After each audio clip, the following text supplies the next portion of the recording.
السلام عليكم ورحمة الله تعالى وبركاته. مرحبا بكم في قناتي وقناتكم عالم المتنوع والبسيط مع فيديو جديد ووصفة جديدة. كنتمنى تنال إعجابكم.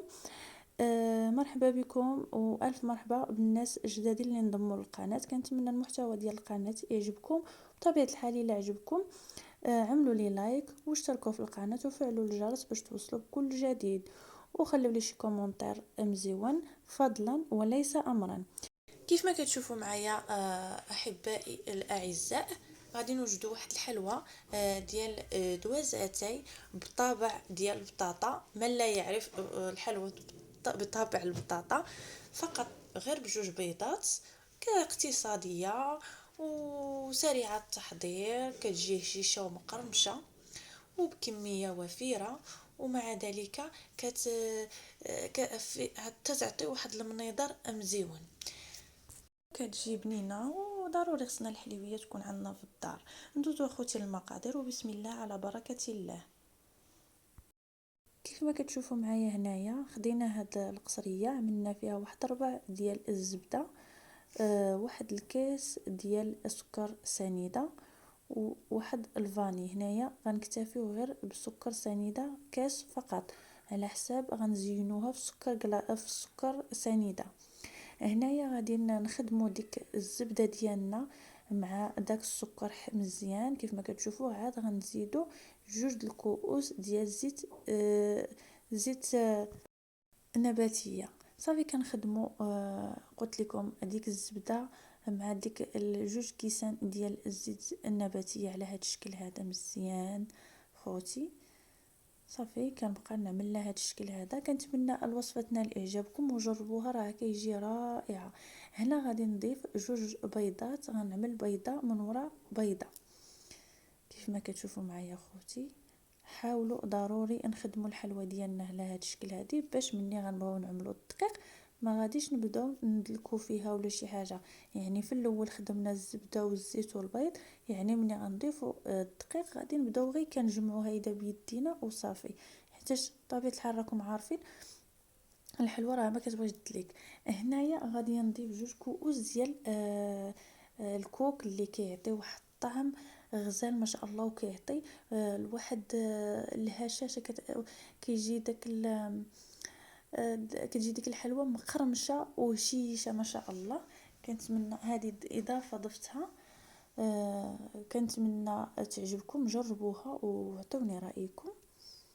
صافي كنخدم هاد العناصر مع بعضهم. كيف ما كتشوفوا هنا غادي نزيد الدقيق. هنايا هزات معايا 5 حتى 6 الكؤوس ديال الدقيق على حسب النوعيه ديال الدقيق. كاين الدقيق اللي كيشرب وكاين الدقيق اللي ما كيشربش، يعني ما تعملوش 6 الكيسان ولا 5 الكيسان في خطره واحده. يعني كنعملوا كاس من وراء كاس حتى كنحصلوا على العجينه ديالنا تكون لينه وتكون رطبه، يعني متماسكه مع بعضياتها. بطبيعه الحال راكم نتوما عارفين العجينه ديال الحلوى كيفاش كتكون. هنايا كيف ما كتشوفوا معايا راه كنزيد كاس من ورا كاس. وما تنساوش باللي راه خاص ضروري يكون الكوك ديال الحلوى اللي كيجي رقيق، خصو ما يجيش داك الغليظ. باش علاش؟ باش الا عملنا دوك جوج كيسان ديال الكوك اللي عملناهم غلاط، داك الغليظ دغيا غادي تشرب لينا الدقيق، وإلا شربت لينا الدقيق غادي تجينا الحلوى قاصحه. يعني من الاحسن ان نعملوا الكوك اللي كيكون رقيق. كيف ما كتشوفوا معايا هنايا راني تقريبا عملت 6 الكؤوس، وهنايا غادي نعمل جوج الخمارات. يعني بالنسبه للكؤوس اللي بقاو ليا الاخيره غادي نضيف جوج الخميرات د الحلوى من فئه 7 غرام. عملت الاوليه وها هي الثانيه. دابا غادي نحاول نجمع العجينه ديالي كيف ما كتشوفوا حتى نحصل على العجين اللي انا باغا. كنتمنى الوصفه ديال اليوم تنال اعجابكم، وما تبخلوش عليا باللايكات اخوتي والكومونتيرات، واللي ما مشتركش في القناه يشترك في القناه باش يتوصل بكل جديد. هنا اخوتي كنشوف العجينه ديالي واش خاصني نزيد فيها الدقيق ولا لا. غادي نزيد فيها الكأس اللي هو السادس، يعني 6 الكيسان ديال الدقيق الابيض الرطب الخاص بالحلويات. كيف ما قلت لكم ضروري كأس من وراء كأس حتى نشوفوا على حسب الدقيق اللي كاين اللي كيشرب كاين اللي ما كيشربش. صافي كنجمع العجينه ديالي على هذا الشكل هذا. صافي هنايا حصلت على العجينه اللي انا باغا كيف ما كتشوفوا، يعني ما كتلصقش في اليدين، هانتوما كتشوفوا ما كتلصقش في اليدين ورطبه ويعني كتجي مجموعه. صافي هنا وهنايا خوتي كنضيف الكاكاو المر، هذا اختياري، انا عجبني نعملو باش كتجيني ديك الحلوى يعني فيها اللون اللون يعني اللون البني مع الابيض، يعني بحال هكا ماشي غادي نخلطها كامله حتى تولي ليا بنيه ولا المهم على شكل بحال الشوكولات، لا غادي نخليها على هذا الشكل هذا، غادي نخليها يعني موجه كما كنقولوا. صافي هنايا هذا هو الشكل اللي بغيتو انا. صافي هنايا غنحاول نشكل العجين ديالي على شكل كريات. هنايا غادي نجيب سكر سنيده اللي خصو يكون رقيق، الا كان عندكم غليظ سكر سنيده غليظ خصنا ضروري نغربلوه حتى نحتفظوا بداك الرقيق، كان رقيق هو احسن. صافي كنشكل كما قلت لكم الحلوى ديالي او العجين ديالي على شكل كروي بحال هذا الشكل هذا، وغادا نعملها في سكر سنيده وغادي نطبعها بالمطبع اللي كيكون في اي دار ديال البطاطا، يعني هذه كما كيقولوا الحلوى بالطبع د البطاطا. صافي غادي نحاول نشكل العجين ديالي كامله على هذا الشكل، وساعاتك غادي نبدا نطبع فيها خطره واحده.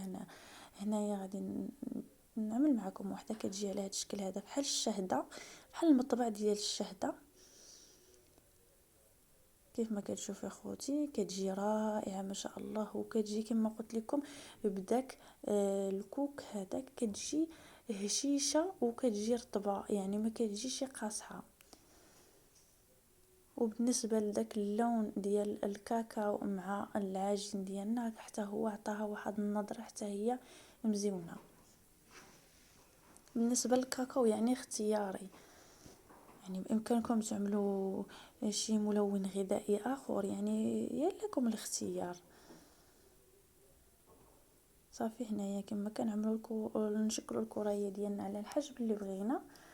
بامكانكم تعملوا هنا الميزان الحلوى، ولا اللي كتعرف يعني تاخذ عبار واحد الحلوى ديالها كامله راه كتاخذها. صافي هنايا نشكل الحلوى ديالي كنعملها كما قلت لكم في سكر. صافي كنحاول نشكل العجين ديالي كامله على هذا الشكل، نعملها في الصينيه ديالي باش ندخلها للفران. كيف ما كتشوفوا هنايا يعني كملت العجين ديالي كامله على هذا الشكل هذا، وساعاتي غندخلها للفران اللي كيكون ديجا عندي سخون، يعني كيف كيف الغاز كيف ديال الضوء ضروري خصها سخون. وصافي هنايا دخلت الحلوى ديالي كيف ما كتشوفوا ها هي وجدت ليا، يعني دار كتجي محمره على هذا الشكل هذا، وكما قلت لكم كتجي غزاله ما شاء الله. كنتمنى الفيديو ديال اليوم ينال اعجابكم والحلوى ديال اليوم تنال اعجابكم. ما قلت لكم اخوتي بسيطه واقتصاديه وغير بجوج بيضات كتعطي واحد الكميه وفيره وكتجي لذيذه واقتصاديه وكتجي المذاق روعه البنات وكتجي مقرمشه وهشيشه. كنتمنى تجربوها وترجعوا عليا. وهذا ما كان اخوتي، هنايا وصلنا لاخر الفيديو. كنشكر اي واحد شاهد الفيديو حتى لهنا وخلى لي كومونتير مزيون وعمل لي لايك وشجعني ودعمني، كنشكركم بزاف بزاف وانتظروا الفيديو القادم ان شاء الله. بسلامة عليكم، خليت لكم الراحة الى فيديو قادم ان شاء الله.